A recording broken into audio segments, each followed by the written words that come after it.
Криси Стамболова сега разказва за цветята, домашните любимци, за дома. Срещна се с фъншуй експерта Цветозар Мръвков. Вижте следващото видео. Здравейте! Свикнали сме да възприемаме фъншуй като учение как да подредим дома си.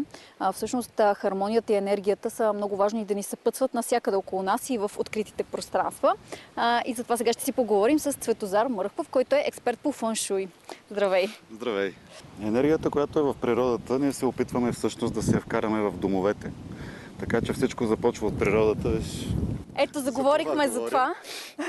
Това е женското начало, т.е. майката земя. В цялата източна култура, в фъншуй, разбира се, в българската култура, специално ябълката е символ на женското начало, на женската същност, на детеродната възпроизводителност, дори ако искаш.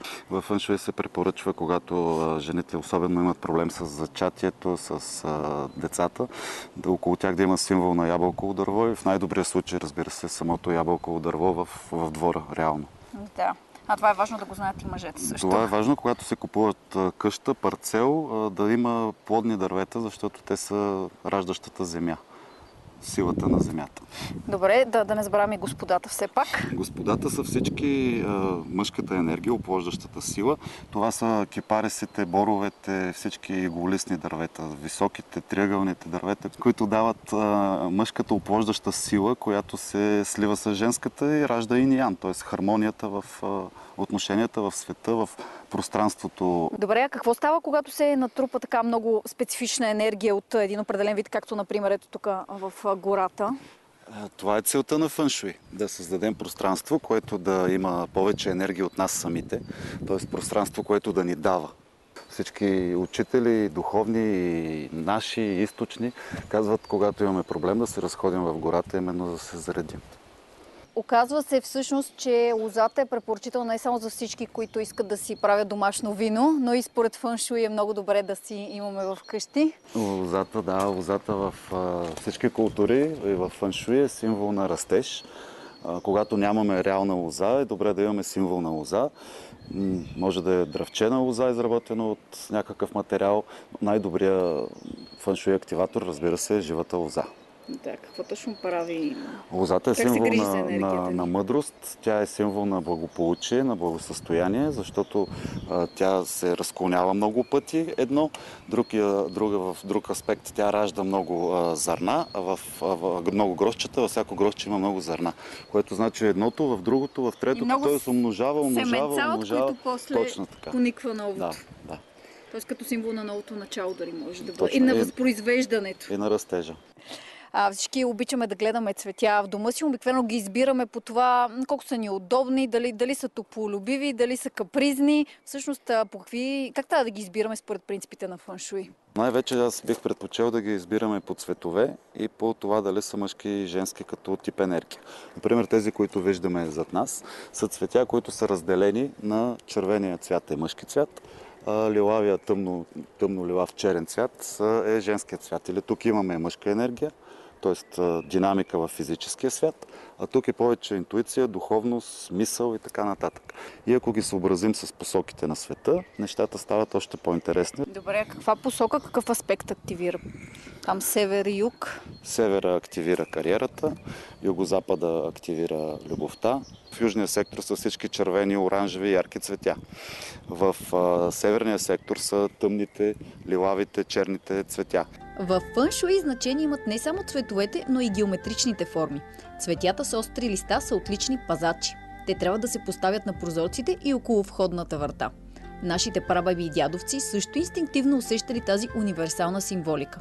Забелязали ли сте как в селските дворове много често рози минават от двете страни на пътеката, водеща към къщата?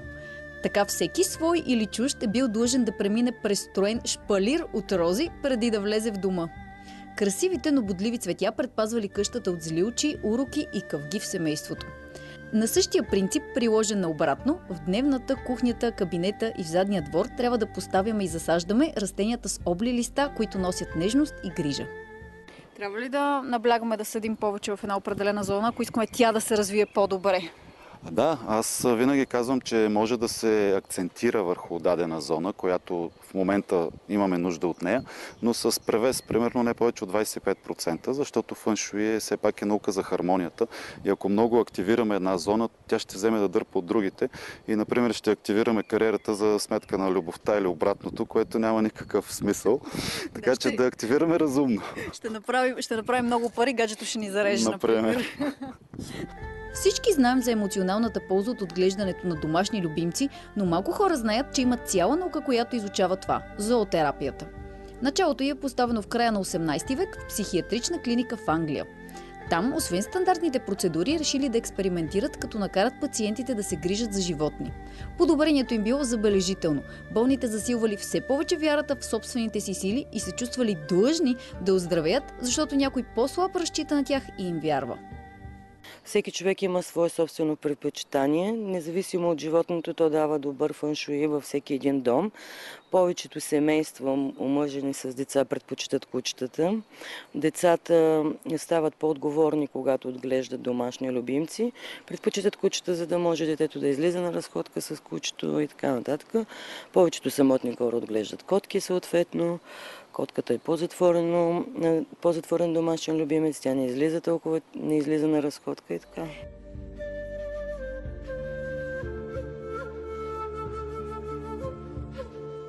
Искам да ти подаря една подкова, която знаеш, че в фъншуй е символ на щастие и на късмет. Да.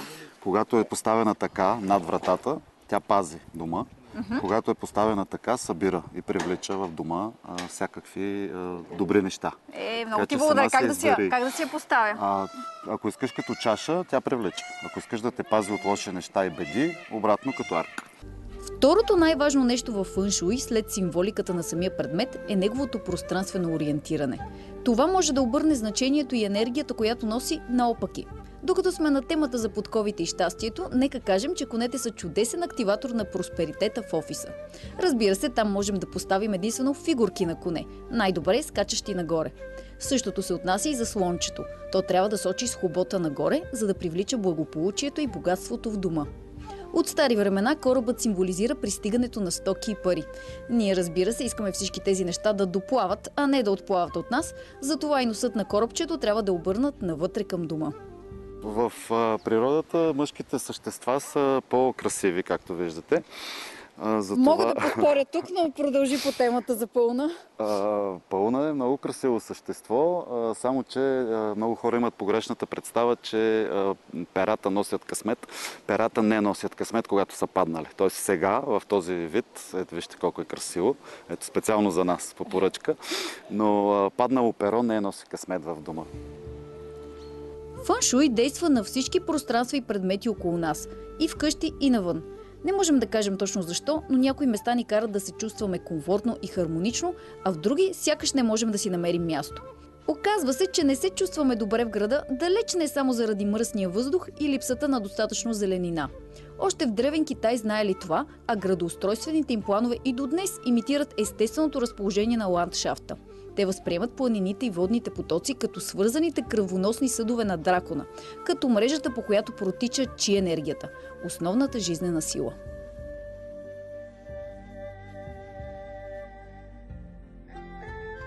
Така, зад нас има една прекрасна панорамна гледка на София. Интересно е да те питам като фъншуй експерт, как оценяваш подредбата на сградите, които виждаме? София е един объркан град. Т.е. той не е планиран да бъде застроен поетапно. И аз бих казал с една дума, че аз работя там, но предпочитам да живея тук сред всичко това, което ти показах и което имам като природа и като енергия.